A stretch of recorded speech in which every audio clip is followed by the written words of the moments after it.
Hey VV Nation, welcome to our 6 p.m. video. My name is Glenn, Senior Stock Market Strategist for VectorVest, and I'm going to try to answer the question that's probably on a lot of investors' minds on how is CPI, how is PPI, how is inflation coming in a little warmer than expected, and the market is still going up. I've got a lot of things to say, and the first thing I'm going to say is that I'm not an economist, but I'm using common sense things to present the case as to what is going on. And at the end of this video, I'm going to show you how to stay on top of everything and never be caught holding the bag when the market at some point in time does decide it wants to go down. So let's get into a lot of the news. So I'm going to start off here in investing.com talking about the stories that came out this week.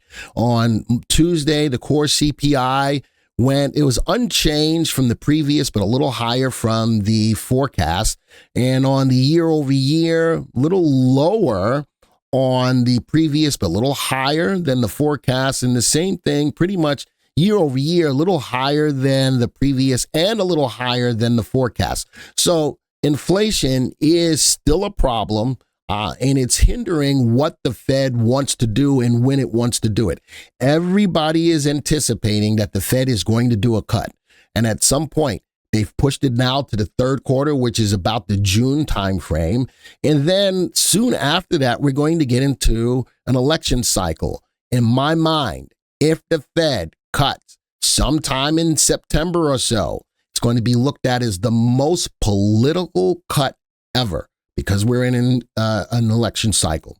That's just my 2 cents when it comes down to that. And you know, I don't like politics, but that's real and it's going to affect the market overall. Let's go down to the PPI report that came out yesterday. Jobless claims, that number, I'll talk a little bit about that as well. The PPI though, look at that, a little warmer than expected, coming in from the previous at 0.03 to 0.6. And the forecasted. Folks, there's no ifs, ands, or buts about it. Inflation is still a problem. And with that being said, the Fed, is still sitting back waiting. Well, we're going to get a cut. We're going to get a cut. We're going to get a cut. And they keep pushing it down a little bit more. I still say at some point in time, depending upon the data, if the economy still keeps hanging in there, the Fed may not do a cut at all. And if inflation does become a stronger issue outside of just being sticky, the Fed may have to raise. I know there's a lot of you probably yelling at the monitor right now. This dude don't know what the he's talking about. Again, folks, I'm using it from a common sense perspective. All right, so now let's start off here. Let's look at the federal funds rate sitting at 5.25. It's been flat because they've done nothing for a little bit here, right? That makes sense. All right. Now, let's talk about this from a different perspective. Let's look at the interest rate all the way from back in 1982 until now. This is what we've gotten used to. Because of the housing issue, we were at near zero. And then after COVID, we were back down to almost near zero. We've gotten accustomed to that. Look at that. From 2010 all the way up until now, we've been used to having near zero interest rates. And now with the rise, it's not just the rise, it's the rate of rise that we've gotten on interest rates that has everybody in a tizzy. Oh my gosh, we need a cut. This is not good for us. But I want you to look at it at a different perspective of we're still historically low overall over all of these years when it comes down to interest rates. But again, it is the rate of increase that has everybody in a tizzy. Now, let's talk about other things. The unemployment rate. As the interest rate rises, unemployment tends to rise historically. Look back here, 2020 when the COVID hit, unemployment. Then we started cutting rates. And then with that, unemployment went down. With the rise of interest rates, currently where it is right now, the 5.25, the market, the job market, hasn't been adversely affected. All right. This happened during the housing crisis, all the way up until 2020. Unemployment rate went down. This was a lot of stimulus. All right. This was a lot of stimulus, unemployment, and then COVID hit, big spike. And now you have to sit back and say that can I move this over? That as interest rates rise, unemployment is going to be affected. We're still below 4%. Now, there's a lot of things that are going on in this unemployment number that we all need to know. There's a big rash because of high interest rates, there's a big rash of layoffs. The layoffs are white-collar jobs for the most part. White-collar jobs. Along with the white-collar jobs, when you get kicked out or fired, you get a severance package. Guess what? Those numbers are still being held on the job numbers as well. So I watch this. I look at the anticipation of a higher unemployment rate is just not happening. All right, let's go look at GDP. GDP, on the other hand, is rising. There's another stipulation that's going on in there. There's a lot of government jobs. There's a lot of things. There's investments. There's government spending, import, export. The net of that goes into the GDP. So with that being said, it looks like it's going great, but there are some questionable things that are pushing that number higher, making the economy look like it's doing well. Okay. Now, let's go to the consumer price index. We looked at that.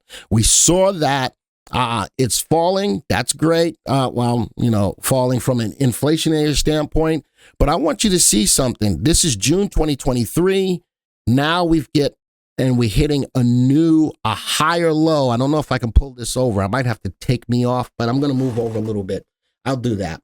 We've got a higher tick up in the consumer price index, right? In the consumer price index where we're hitting a higher low. Inflation is still a problem. So with inflation still being a problem, does the Fed have to go cut now? No, they are putting it off. They are saying that they're not in a hurry to cut interest rates, but people are still pushing the market higher in anticipation that there will be a rate cut. What happens if there is no rate cut? Because the economy is still holding on, the unemployment number is still under 4. Those things will, and it's data driven, that the Fed does nothing by the end of the year. Well, here's another issue. People are spending money, but look at the defaults. The delinquency rate on credit card loans, all commercial banks, is on the rise. That's not a good thing. People are still spending money, but they're putting it on their credit cards. Let me move over again. They're still spending money, but they're putting on their credit cards, and they're delinquent in paying it back. So high interest rates are affecting people all across every aspect or every part of the spectrum of the economy, yet the economy is still holding on. The market is still rising, even though inflation is an issue. Let's talk about the cuts. March was off the table. There's going to be no change, and 99% no change. Let's move to May. No change, about 90% that the Fed's not going to do anything in May. Now we get to June. As we click on June, now the no change drops to 40. This is that anticipation that possibly in June, which will be the third quarter, where the interest rate may get cut. And I think that people are holding on for that. And if we go up into July, still no change at 20. And it looks like we're going to probably get a cut. But if the data shows that inflation is still pushing up, what can the Fed do? Do they cut interest rates as inflation is becoming an issue by way of the data? So with all of that, what do you do with this information? How do you stay on top of what's going on and don't get caught holding the bag if this plays out that we get no interest rate cuts or possibly even a raise? I know that you don't even want to hear that. But if they're data driven, if the data shows that, that could happen. All right, let's get into the software, and I'm going to show you how to get around all of this stuff. I have here the VectorVest composite. I have on the VectorVest composite all of the confirmed calls, and I'm looking at a 10-year graph. VectorVest, by way of the confirmed call, has never missed a major turn in the market, and it won't by design. That doesn't mean that every confirmed call down to the downside means that it's a major turn in the market. But I want you to look at certain things. I'm going to zoom into this time period. This is 2018 going into 2019. That's a big move to the downside. Let me undo that. Let's go back. Let's even go back to 2007, all right, when we had the housing crisis. Where was our call? Boom. 2007, 2008. Look at that confirmed down call, which occurred on, let's go see, 6/2 of 2008. Major downturn in the market. Our confirmed call called that and kept you out of trouble. Let's go move up to 2020. This is when COVID hit, right? Let me move this over a little bit. This is when COVID hit. Wow, look at that. Right at the high of about 11/18 of 2021. Scroll that over a little bit. Look at that major pullback in the market. And we had a call that was right up on that. All right, 2019, that was more COVID. 24/20. Man, look at the rate of fall during that time. We gave a confirmed down call as well. So all of these things are in line with making sure that you can be well prepared, that no matter what happens with the Fed, and I'm kind of fed up, believe it or not, because I'm looking at the market run, the information over this time period. We've had several different CPI numbers, PPI numbers, and the market's rising because people are still anticipating that we're going to get a rate cut. But I will tell you that when you look at all of the data that's out there as I presented to you, the place that you need to be is here at VectorVest, so that when the stuff does hit the fan, you will be well protected. As I mentioned, not every confirmed down call is a major turn in the market. But as you look at every big pullback in the market, you see that we have a confirmed call that got you ready for it to protect your profits. So with that, folks, hopefully I answered the question as to all of the negative information coming out on inflation, and the market is still rising. Right now, the market is still rising because we're still in the AI phase of stuff rocking, chips, the whole 9 yards. But you're also going to notice that right now, a lot of people are getting into lower dollar growth stocks because the market just keeps on running. All I'm letting you know is that the big upturn in the market is not sustainable. I'm looking at inflation. Inflation is still an issue. At some point in time, the Fed is going to do something. Are they going to come late to the party? And if they do, then there's going to be a big old debacle going on in the market. I just want you to be prepared. Hopefully this answered the question. If you're brand new to the channel, this is the first time you've seen us and you like this analysis, make sure you hit the subscribe button, hit the bell icon to be alerted to when videos like this come out. Folks, if you've got something you want to add to the commentary that I've given this evening, don't forget to comment in the comment. And if it was worth it for you to stop by to watch this and get some information as to what's going on, don't forget to hit the like button. Folks, this video is over.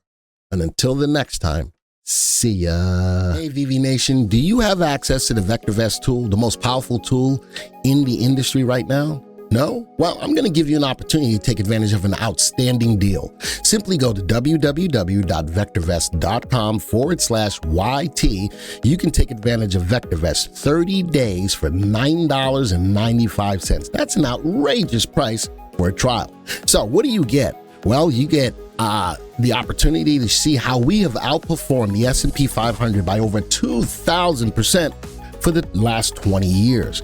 We'll go down and we can see that we track over 18,000 stocks globally and have access to analyzing those. And we've got 25 years of accurate market predictions. Yes, folks, we time the market. Simply, folks, all you have to do is go to www.vectorvest.com/YT.